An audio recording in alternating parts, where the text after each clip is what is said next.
POCSO case പ്രതിയായ പരിശീലകൻ M മനുവിനെ തിരിച്ചെടുത്തതിൽ വീഴ്ച സംബന്ധിച്ച് കേരള ക്രിക്കറ്റ് അസോസിയേഷൻ ചില കുട്ടികളുടെയും രക്ഷിതാക്കളുടെയും ആവശ്യപ്രകാരമാണ് മനുവിനെ തിരിച്ചെടുത്തത്. കാര്യങ്ങളെക്കുറിച്ച് വിശദമായി അന്വേഷിച്ചില്ല എന്ന് കുറ്റസമ്മതം. മനുവിന്റെ കോച്ചിംഗ് സർട്ടിഫിക്കറ്റ് റദ്ദാക്കാൻ ശുപാർശ ചെയ്തതായും അന്വേഷണവുമായി എല്ലാവിധത്തിൽ സഹകരിക്കുമെന്നും KCA ഭാരവാഹികൾ അറിയിച്ചു. ഇവിടെ ഞങ്ങൾക്ക് ഒരു വീഴ്ച KCAക്ക് വീഴ്ച പറ്റിയിട്ടുണ്ട്. ഇല്ല ഞങ്ങളിൽ നിന്നും അല്ലെങ്കിൽ ഞങ്ങളിൽ നിന്ന് മാറി നിൽക്കുന്നു അല്ലെങ്കിൽ മനുവിനെ പ്രൊട്ടക്ട് ചെയ്യാൻ വേണ്ടിയിട്ടുള്ള മീറ്റിംഗല്ല, വീഴ്ച പറ്റിയിട്ടുണ്ട്, ഞങ്ങൾ സമ്മതിക്കുന്നു. അന്ന് ഞങ്ങൾക്ക് പറ്റിയ വീഴ്ച ഞങ്ങളുടെ അറിവില്ലായ്മ കൊണ്ടാകാതിരിക്കാം. ആ കുട്ടികളെയും പേരൻസിനെയും വിശ്വസിക്കാരും 12, 11, 10, 13 വയസ്സുള്ള കുട്ടികളാണ് പറയുന്നത് തിരിച്ചു വരണം, തിരിച്ചെടുക്കണം, ഇത് കള്ളവരറിയാമെന്നത്. ഇത് ഞാൻ പറയുന്നത് വിത്ത് പ്രൂഫാണ്. ഈ ഒരു സ്റ്റേറ്റ്മെന്റ് ഇവർ പോലീസ് സ്റ്റേഷനിലും ഈ പറഞ്ഞ പേരൻസിലെല്ലാം പോയി കൊടുത്തിട്ടുണ്ട്. ഞങ്ങൾ കാണിച്ചു തരാം.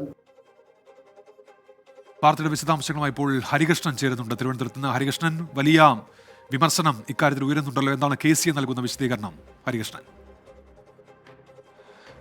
ഉന്മേഷ്, ഈ കേരള ക്രിക്കറ്റ് അസോസിയേഷൻ പരിശീലകനായ ഈ മനുവിനെതിരെ നേരത്തെ തന്നെ ലൈംഗിക പീഡന പരാതി ഉയരുകയും അതിൽ ഇയാൾ അറസ്റ്റിലാക്കുകയും കോടതിയിൽ ഈ ഇരമൊഴി മാറ്റി പറഞ്ഞതുകൊണ്ട് മാത്രം ജാമ്യം ലഭിച്ച് വീണ്ടും KCAയിൽ കോച്ചായി നിയമിതനാവുകയും ചെയ്ത ഒരാളാണ്. KCA നൽകുന്ന ഒരു പ്രധാനപ്പെട്ട വിശദീകരണം എന്ന് പറയുന്നത് ഇയാളെ ഈ സമയത്ത്, ഈ സംഭവത്തിന് ശേഷം തിരിച്ച് വീണ്ടും അതേ സ്ഥാനത്ത് എടുത്തതിൽ വീഴ്ച പറ്റി ജാഗ്രതക്കുറവുണ്ടായി എന്ന തരത്തിലൊരു കുറ്റസമ്മതമാണ് നടത്തുന്നത്. ഈ ഒരു മാസത്തിന് മുമ്പാണ് വീണ്ടും ഇയാൾക്കെതിരെ ഇത്തരത്തിൽ പ്രായപൂർത്തിയാകാത്ത ഒരു പെൺകുട്ടി ലൈംഗിക പീഡന പരാതിയുമായി വരുന്നത്. ഈ ശുചിമുറിയിലടക്കം കേരള ക്രിക്കറ്റ് അസോസിയേഷന്റെ ആസ്ഥാനത്ത് വെച്ച് പലയിടങ്ങളിൽ ലൈംഗിക പീഡനത്തിന് ഇരയാക്കി എന്നുള്ള ഗൗരവപരമായ ഒരു പരാതിയുമായിട്ടാണ് എത്തുന്നത് എന്നുള്ളതാണ്. ഈ സംഭവത്തിൽ ഒരു മാസത്തിനു ശേഷം മനുഷ്യാവകാശ കമ്മീഷന്റെ അടക്കം വിശദീകരണത്തിന് ശേഷമാണ് ഇത്തരത്തിൽ KCA ഒരു നിലപാട് വ്യക്തമാക്കുന്നത്.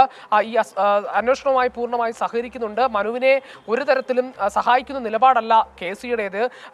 മനുവിനെ പുറത്താക്കണം എന്ന് തന്നെയാണ് നിലപാട്. അത് മാത്രവുമല്ല, ഈ കോച്ചാകാനുള്ള യാതൊരു യോഗ്യതയും മനുവിനില്ല എന്ന തരത്തിലുള്ള അടക്കമുള്ള കാര്യങ്ങൾ പറയുന്നുണ്ട്. ആ കാര്യത്തിൽ ഖേദം പ്രകടിപ്പിക്കുന്നുണ്ട് KCA. അപ്പോഴും ഉയരുന്ന ഒരു ചോദ്യം എന്ന് പറയുന്നത് ഈ ഒരു മാസമായിട്ടും ഇത്തരത്തിൽ നിലപാടൊന്നും വ്യക്തമാക്കാതെ, അതുമാത്രവുമല്ല നേരത്തെ ഇത്തരത്തിൽ ഒരു ആരോപണം ഉയർന്ന, ഒരു പരാതി ഉയർന്ന ഒരാളെ വീണ്ടും ആ സ്ഥാനത്ത് നിയമിക്കുന്നതിൽ എന്ത് ഔചിത്യമാണുള്ളത്, അല്ലെങ്കിൽ അതെന്താണ് എന്നുള്ള തരത്തിൽ ഉയർന്ന ചോദ്യമാണ് ഉയരുന്നത്. ഏതായാലും ഈ സംഭവത്തിൽ ഈ രക്ഷിതാക്കൾ, അതിജീവിതയുടെ രക്ഷിതാക്കൾ ഈ ക്രൈംബ്രാഞ്ച് അന്വേഷണം ആവശ്യപ്പെട്ടുകൊണ്ട് ഹൈക്കോടതിയും സമീപിച്ചിട്ടുണ്ട്. ഉന്മേഷ്. ശരി, ഹരികൃഷ്ണനാണ് വിവരങ്ങൾ നൽകിയത്. കൂടുതലിടങ്ങളിൽ നിന്ന് മഴ വാർത്തകൾ വരുന്നുണ്ട്. ചാരുമൂട്, താമരക്കുളം, വയ്യാങ്കര എന്നിവിടങ്ങളിൽ 4 മണി തൊട്ട് മഴയാണ് എന്നാണ് ഷാജി പൊയ്കയിൽ ഇപ്പോൾ അറിയിക്കുന്നത്. സജീവ് മാങ്കൂട് ഒരു കാര്യം പറയുന്നുണ്ട്, സ്വന്തം വീട് ഒലിച്ചു പോകും വരെ പലർക്കും മഴ കാമുകയും ഭാര്യയും ഒക്കെയാണ്. എന്തായാലും ഇവിടെ കലഞ്ഞൂർ മാങ്കൂട് രാവിലെ തുടങ്ങിയ മഴയാണെന്ന് പറയുന്നു. പത്തനംതിട്ട റാന്നിയിൽ മിന്നലോട് കൂടിയ മഴയെന്ന് പറയുന്നു. അബൂബക്കർ അറിയിക്കുന്നുണ്ട്, കൊടുവള്ളി, മുക്കം, തിരുവമ്പാടി ആ മേഖലകളിലൊക്കെ പുഴകൾ നിറഞ്ഞു